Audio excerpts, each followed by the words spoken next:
پھر دن ہوا،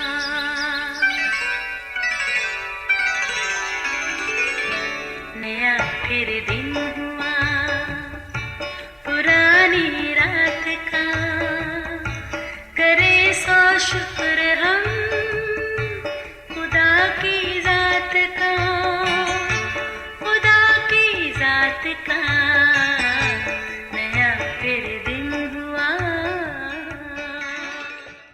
آج کی آیت، اور خداوند نے موسیٰ سے کہا، میں نے بنی اسرائیل کا بڑبڑانا سن لیا ہے، سو تو ان سے کہہ دے کہ شام کو تم گوشت کھاؤ گے اور صبح کو تم روٹی سے سیر ہوگے، اور تم جان لو گے کہ میں خداوند تمہارا خدا ہوں۔ خروج 16 باب 11 اور 12 آیت۔ عزیزو، کھانا پینا انسان کی بنیادی ضرورت ہے، مگر بعض اوقات ہم اس ضرورت کو اپنے اعصاب پر ایسے سوار کر لیتے ہیں کہ جیسے ہماری زندگی کا مقصد ہی بس کھانا پینا ہے۔ اس لیے وہ کہتے ہیں نا کہ کچھ لوگ زندہ رہنے کے لیے کھاتے ہیں، پر کچھ زندہ ہی کھانے پینے کے لیے ہیں۔ اگرچہ خالق خدا نے فرمایا کہ اس بات کی فکر نہ کیا کرو کہ ہم کیا کھائیں گے یا کیا پئیں گے۔ پرندوں کو دیکھو، نہ وہ جوتتے ہیں، نہ کاٹتے اور نہ ہی جمع کرتے ہیں، پھر بھی خالق خدا انہیں ہر روز کی خوراک دیتا ہے، بلکہ پتھر کے نیچے پڑا کیڑا بھی بھوکا کبھی نہیں رہتا۔ افسوس ہم پر کہ خالق خدا کو ہمیں یہ یاد دلانا پڑ گیا کہ ہماری قدر ان چڑیوں، پرندوں اور کیڑوں سے کہیں زیادہ ہے۔ باوجود ان سب کے خوراک کے بارے میں صبح سے شام تک ہماری فکر کبھی بھی کم نہیں ہوتی۔ خیر، یہ تو ہماری کم اعتقادی ہے، اس میں قادر مطلق کا کوئی دوش نہیں۔ عزیزو، آج ہم کلام مقدس سے ایسی آسمانی روٹی کے بارے میں جانیں گے جو نہ کبھی کسی نے دیکھی اور نہ کھائی، مگر خدا نے اسے آسمان سے اپنے لوگوں کے لیے ایسی برسائی کہ وہ کھاتے تو پیٹ بھر کے تھے، مگر پھر بھی شکر گزاری کی بجائے بڑبڑاتے رہتے تھے۔ یہ ان دنوں کا واقعہ ہے جب بنی اسرائیل فرعون کی غلامی سے آزاد ہوئے تھے۔ خدا انہیں ایک ایسے ملک میں لے جانا چاہتا تھا جس کا وعدہ اس نے اپنے بندہ ابراہیم سے کیا تھا کہ میں تیری نسل کو ایسی سرزمین پر آباد کروں گا جہاں دودھ اور شہد بہتا ہے۔ لہٰذا وہ اسی ملک میں جانے کے لیے محو سفر تھے اور ابھی ایک بیابان میں سے گزر رہے تھے۔ یہاں اچانک ایک دن انہیں اپنا ماضی یاد آیا۔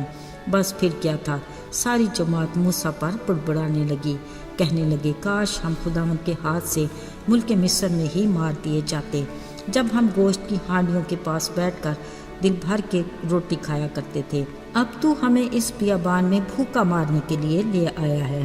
تب خداوند نے موسیٰ سے کہا، میں نے ان کا بڑبڑانا سن لیا ہے، تم ان سے کہہ دو کہ اب شام کو تم گوشت کھاؤ گے اور صبح روٹی سے سیر ہوگے، پھر تم جان لو گے کہ میں خداوند تمہارا خدا ہوں جو تمہیں ملک مصر سے نکال لایا۔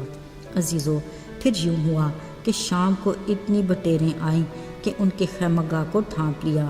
یوں ان کے گوشت کھانے کا شکوہ ختم ہوا، اور صبح کو خیمہ گاہ کے آس پاس اوس پڑی۔ جب یہ اوس سوکھی، کیا دیکھتے ہیں کہ گول گول چیز ایسی چھوٹی جیسے پالے کے دانے ہوتے ہیں زمین پر پڑی ہے۔ یہ دیکھ کر لوگ حیرانی سے بولے، من یعنی یہ کیا ہے؟ موسیٰ نے کہا، یہ وہی روٹی ہے جو خدا نے تمہیں کھانے کو دی ہے۔ یہ دھنیے کے بیج کی طرح سفید اور اس کا مزہ شہد کے بنے پھولے کی طرح تھا، سو بنی اسرائیل نے اس کا نام ہی من رکھ دیا۔ عزیزو، من کے بارے میں خدا کا خاص حکم تھا کہ ہر کوئی اپنے کھانے کی مقدار کے مطابق جمع کرے، نہ کم اور نہ زیادہ، اور یہ بھی حکم دیا تھا کہ کوئی اسے صبح تک باقی نہ چھوڑے، نہیں تو اس میں کیڑے پڑ جائیں گے اور وہ سڑ جائے گا۔ یوں وہ ہر روز صبح اپنے اپنے کھانے کی مقدار کے مطابق جمع کر لیتے تھے، اور دھوپ تیز ہوتے ہی وہ پگھل جاتا تھا۔ اس کے ساتھ یہ بھی خدا کا حکم تھا کہ 6 دن تک تم روز کا جمع کیا کرو، اور 7ویں دن کے لیے آخری چھٹے دن میں ہی جمع کر لیا کرو، کیونکہ 7ویں دن کسی کو بھی میدان میں کچھ نہیں ملے گا۔ عزیزو، یاد رہے، یہ موسوی شریعت کا دور تھا جس میں 6 دن کام کرنے کے ہوتے اور 7ویں دن شریعت کے مطابق آرام کیا جاتا۔ ایسے میں خداوند یہ بھی چاہتا تھا کہ لوگ اس کے آئین اور احکام اور اس کی شریعت کو مانیں۔ عزیزو، یہ عجیب خوراک یعنی من وہ روٹی جو آسمان سے خدا اپنے لوگوں کے لیے برساتا رہا وہ اس وقت تک کھاتے رہے جب تک وہ وعدہ کی سرزمین یعنی ملک کنعان کی حدود تک نہیں پہنچ گئے۔ عزیزو، آج بھی خالق خدا اپنے وعدے کے مطابق اپنے لوگوں کو ہر روز کی روٹی مہیا کرتا ہے۔ خشک سالی ہو یا جیسے بھی حالات کیوں نہ ہوں، یاد نہیں پڑتا کہ کبھی ہم بھوکے رہے ہوں۔ وہ تو ایسا خدا ہے جو کال کے دنوں میں ایک بے سہارا بیوہ اور اس کے بیٹے کی پرورش کے لیے کسی بہانے سے اپنے نبی ایلیا کو بھیج دیتا ہے۔ وہ اپنے بندے کے لیے کووں کے ذریعے روٹی اور گوشت کے انتظام کرتا ہے جو خدا کی قدرت کے سوا کسی اور صورت کبھی بھی ممکن نہیں۔ عزیزو، ہمیں خدا کے ان وعدوں کو کبھی فراموش نہیں کرنا چاہیے جس میں اس نے فرمایا، ببر کے بچے تو حاجت مند اور بھوکے رہ سکتے ہیں پر خداوند کے طالب کسی نعمت کے محتاج نہ ہوں گے۔